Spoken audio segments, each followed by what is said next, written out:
जो हम पाना चाहते हैं उसे छोड़ के हम बाकी सब कुछ पाने की कोशिश करते हैं। इस वजह से हम चूक जाते हैं और जीवन में पीड़ा और दर्द का आगमन होता है। कोशिश और श्रम तो हम बहुत करते हैं पर किसी परिणाम तक पहुंच नहीं पाते। अगर हम विचार करें कि आखिर हम खोज क्या रहे हैं तो शायद सभी के मन में एक ही विचार आएगा कि हम सुख को खोज रहे हैं। हमारी जो खोज है वो सुख है। हर कोई अपने जीवन में हर स्थिति में सुख खोजना चाहता है, पर वास्तव में सुख की खोज झूठी खोज है। सच्चाई अगर मैं आपसे कहूं तो हम खोज तो सुख को रहे हैं पर वास्तव में सुख को चाहते नहीं।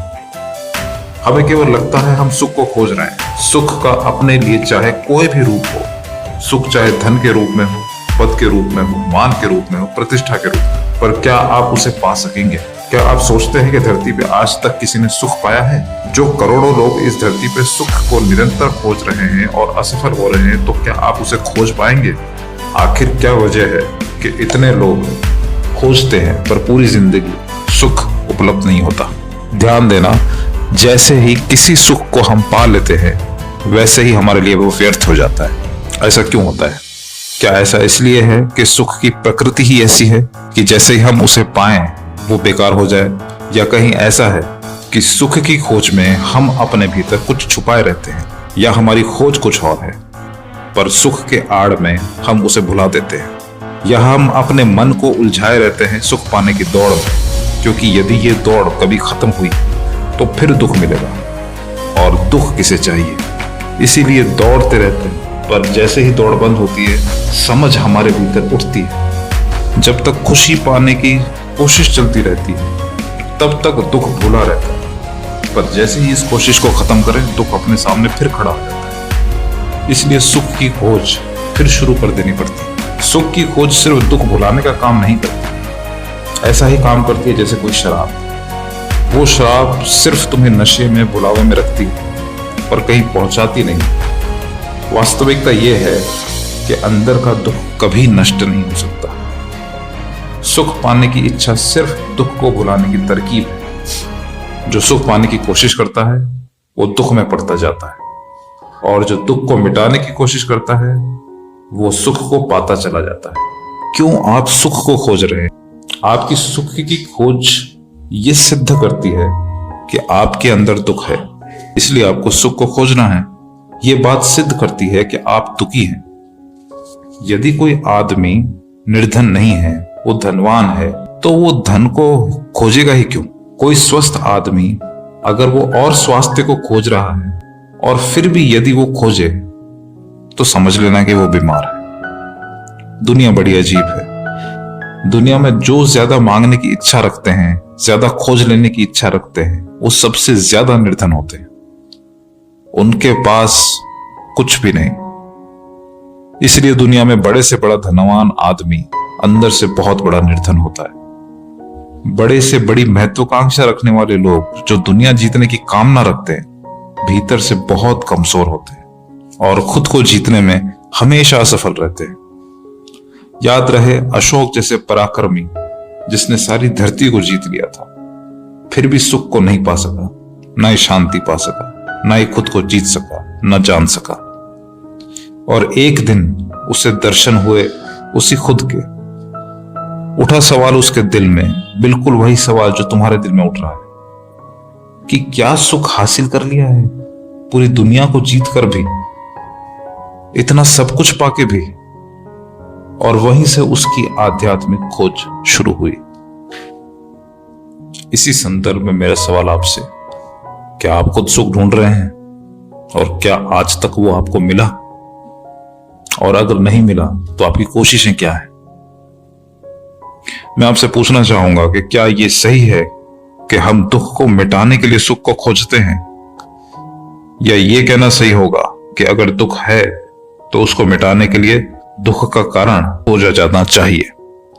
लेकिन मानवीय प्रकृति ऐसी है कि जब उसे दुख मिलता है तो वो सुख खोजने लगता है। जैसे कोई बीमार आदमी बीमारी का इलाज नहीं करवा के बल्कि भजन करके अपनी कल्पनाओं में ही भगवान से स्वास्थ्य लाभ की कामना करे।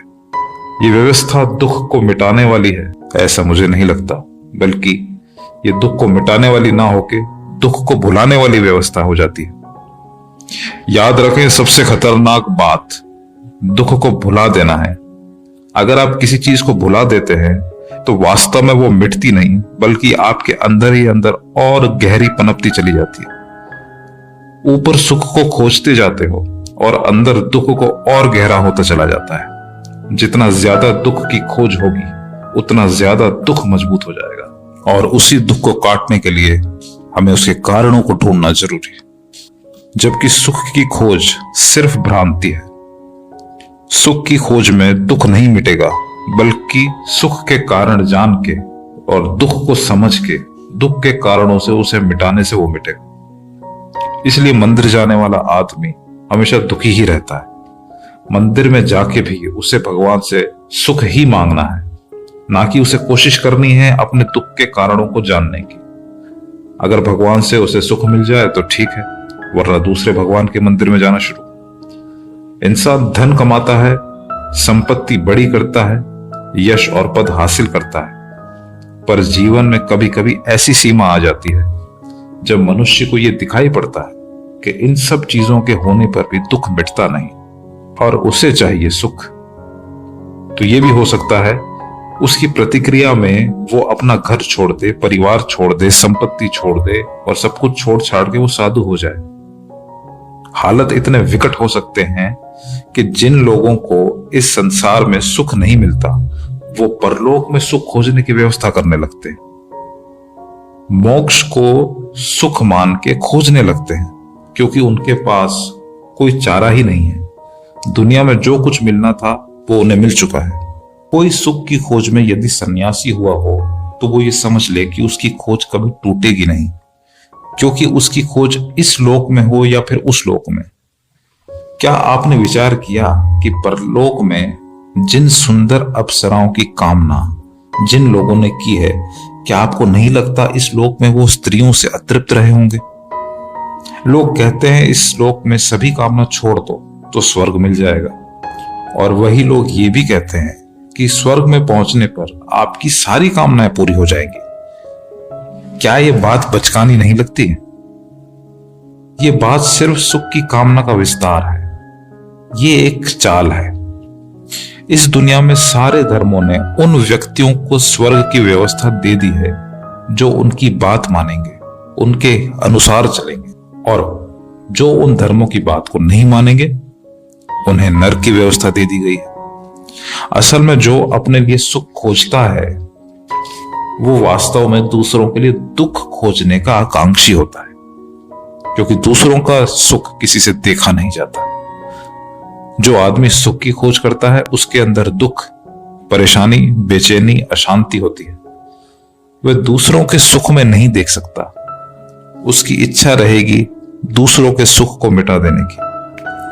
तो सबसे पहली जरूरत तो यह है कि हम ये जान लें कि चाहे इस लोक में हो या परलोक में, सुख के चाहने वालों की जो आकांक्षा है वो ही इंसान को भटकाने वाला तत्व है। ये भ्रांति में ले जाने वाला तत्व इसलिए नहीं है क्योंकि ये किसी धर्म ने कहा है या किसी किताब में लिखा है, बल्कि अगर आप विचार करें तो आपको पता चलेगा कि सुख आपको कहीं भी ले जाने में सक्षम नहीं है, आपके दुख मिटाने में सक्षम नहीं है। जरा सोचें, जो भी सुख आपने पाना चाहा है, अगर उसे पा भी लें तो उसके बाद क्या करेंगे?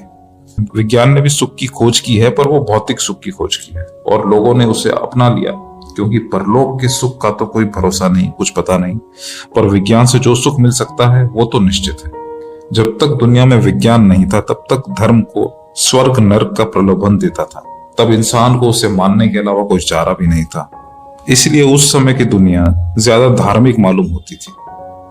पर विज्ञान ने वही स्वर्ग धरती पे बना दिया है, जिसमें अच्छा मकान, अच्छा खाना, धन संपदा, सब कुछ, सब वही इस लोक में मनुष्य को उपलब्ध करा दिया है, जिसकी कल्पना धर्म द्वारा कराई जाती रही है। इसी कारण विज्ञान का सारी दुनिया में बहुत तेजी से प्रचार प्रसार हुआ।